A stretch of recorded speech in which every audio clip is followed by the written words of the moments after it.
নমস্কার, আমি ডক্টর অভিক ঘোষ। আমরা আজকে হার্নিয়ার ব্যাপারে কথা বলবো। আজকে আমার কাছে পেশেন্ট খুবই ছোট, মাত্র বয়স হচ্ছে 1 বছর। আমরা একে দেখেছি 2 মাস, মাত্র 2 মাস আগে মে মাস থেকে আমরা দেখতে স্টার্ট করেছি। আজকে হচ্ছে জুলাই মাসের প্রায় আগস্ট মাস 2024। আমরা হার্নিয়ার জন্য দেখেছিলাম। এই পেশেন্টের লেফট সাইডে লেফট ইনগুইনাল হার্নিয়া ছিল। কতখানি বড় ছিল একটু যদি বলেন। এতটাই বড় ছিল, সেটা টেস্টিস হয়ে নিচের দিকে নেমে এসেছিল এবং প্রতিবার কাশি বা হাঁচি বা কান্না করলে ওটা বড় হয়ে যেত। কান্না করলে বড়টা এবং বড় হয়ে যাওয়ার সাথে সাথে আবারও তার ব্যথা স্টার্ট হতো, সেই জন্য কান্নাটা কন্টিনিউ হতো।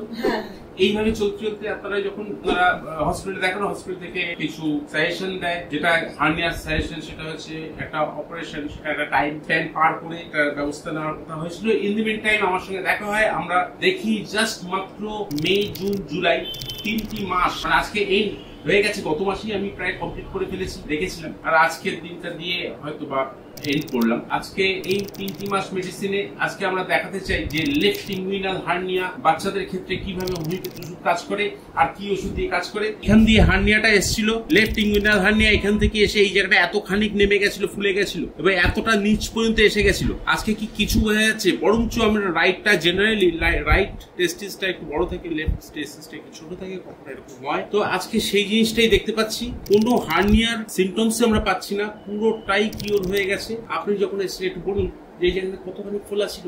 হ্যাঁ, এখানটা তো বেশ এতটাই ফোলা ছিল, এটা এরকম উঁচু ছিল, এতটা ঝুলে গেছিল, আর এখানটা উঁচু ছিল, এটা বেশ এতটাই জায়গা জুড়ে হয়েছিল। পেশেন্টের বাড়ি বহু দূর এখান থেকে। পেশেন্ট আমার কোনো ক্রমে আমার কথা শুনে পেশেন্ট আমার কাছে আসে এবং আমরা এরকম 2 মাসের মধ্যে এরকম রেজাল্ট দিতে পেরেছি। হোমিওপ্যাথি ওষুধে হার্নিয়া যথেষ্ট সুন্দর কাজ করে বাচ্চাদের ক্ষেত্রে। এরকম কেস আমাদের হসপিটালে প্রচুর রয়েছে, কিন্তু একবার হোমিওপ্যাথি দেখানো খুবই জরুরি, কারণ হোমিওপ্যাথি কিছু কিছু ওষুধ এত সুন্দর কাজ করে। আমরা এক্ষুনি জানাবো কি ওষুধ দিয়ে এই পেশেন্টকে আমরা ট্রিট করেছিলাম। সিমটম সিমিলারিটি খুবই কম পাওয়া যায়, যেহেতু তারা কথা বলতে পারে না, তারা সিমটমস বলতে পারে না। বাহ্যিক ভাবে আমাদের দেখে বুঝতে হয়, যেরকম টয়লেট, যেরকম স্টুল, তার খাওয়ার অ্যাপেটাইট, তার ঘাম, তার কান্না, তার ব্যথা, এই সমস্ত জিনিসগুলো দেখে আমাদের সিমটমস কে কালেক্ট করে মেডিসিন প্রেসক্রাইব করা হয়েছিল। এক্ষেত্রে আমরা নাক্স ভূমিকা 1M ব্যবহার করেছিলাম এবং নাক্স ভূমিকা 1M সুন্দর কাজ করেছে। আপনি যখন আমার কাছে আসেন তখন আপনার এক্সপেকটেশন কি ছিল? আমি তো আপনাকে আগেও দেখিয়েছি অন্যান্য কারণে, কিন্তু আমার তো বিশ্বাস ছিল যে আপনি পারবেন, এই জন্য এসেছি। ডাক্তারবাবু এটা পারবে সারাতে, ওই জন্য আমি এখানে আরো নিয়ে এসেছি। একটা মনের একটা বিশ্বাস থেকে উনি আসেন। কিন্তু এইরকম কেস আগে আমি যে সারিয়েছি, বহু কেস সারিয়েছি, তো আপনি কি সেরকম কিছু কারোর সঙ্গে যোগাযোগ করে জেনে তবে এসেছেন? হ্যাঁ, ওরকম জেনেছিলাম যে ডাক্তারবাবু ওখানে, তারপর আপনার প্রেসক্রিপশনে তো লেখাই, মানে ওই যে ওটাতে লিখে আমি আরো এসেছি যে না ডাক্তারবাবু। হ্যাঁ, এরকম কেস না প্রচুর আগে সারানো হয়েছে। আমরা অ্যাকচুয়ালি এইসব কেসগুলিকে কখনো ডকুমেন্টারি করিনি, যে কারণে আমরা কখনো দেখাতে পারি না যে আমি এই একই কেস, এই বাচ্চাদের এই left or right inguinal hernia আমরা কত রকম ভাবে সারাতে পেরেছি, কত রকম ওষুধ দিয়ে সারাতে পেরেছি। তো এটা আজকে আমরা ডকুমেন্টারি করছি বলে মনে হচ্ছে যে ও আচ্ছা আমরা একটা কেস সারালাম না। এরকম সারাতে সারাতে প্রচুর সারানো হয়ে যাওয়ার পরে আজকে আমরা আপনাদের কাছে তুলে ধরতে পারছি। আপনার কেমন লাগছে? আমার তো খুবই মানে ভালোই লাগছে যে ডাক্তারবাবু ওষুধটা খেয়ে আমাদের ছেলেটার কাজটা হয়েছে, খুবই ভালোই লাগছে, ভালোই হয়েছে।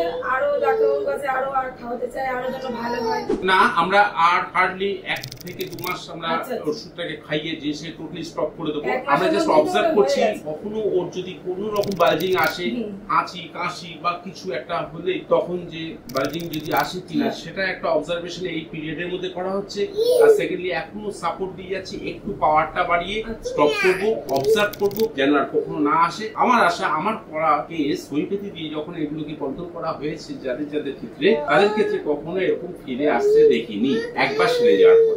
1 মাসের মধ্যে যখনই এরকম হয়ে গেছে আমি তো ভেবেছি পুরো সেরেই গেছে। আপনার এত বড় যে বালজিংটা ছিল সেটা কতদিনে কমলো? আপনি তো 1 মাসেরই ওষুধটা দিলেন, মাসেই তো পুরোটাই কমে গেছে। আমরা তো দেখেই একদম ফার্স্ট মান্থে পুরোটা কমে গেছে, সেকেন্ড মান্থে খেয়ে আবার আজকে থার্ড মান্থে একদমই মানে প্রথম মান্থে ওষুধ খেয়েটাই একদম ভীষণ কাজ হয়েছে। ঠিক আছে, আমরা দেখাতে পেরেছি একটা লেফট ইনগুইনাল হার্নিয়া বাচ্চাদের ক্ষেত্রে কিভাবে হোমিওপ্যাথি ওষুধ কাজ করে, কি ওষুধ দিয়ে কাজ করে আমরা বলেছি এবং কেসটির সামনে আপনাকে প্রেজেন্ট করতে পেরেছি। এভাবে হোমিওপ্যাথি ওষুধ দিয়ে হার্নিয়া কন্ট্রোল করা হয়, কেসটা সেভাবে সলভ হয়েছে, আমি দেখাতে পেরেছি। নমস্কার, ভালো থাকবেন।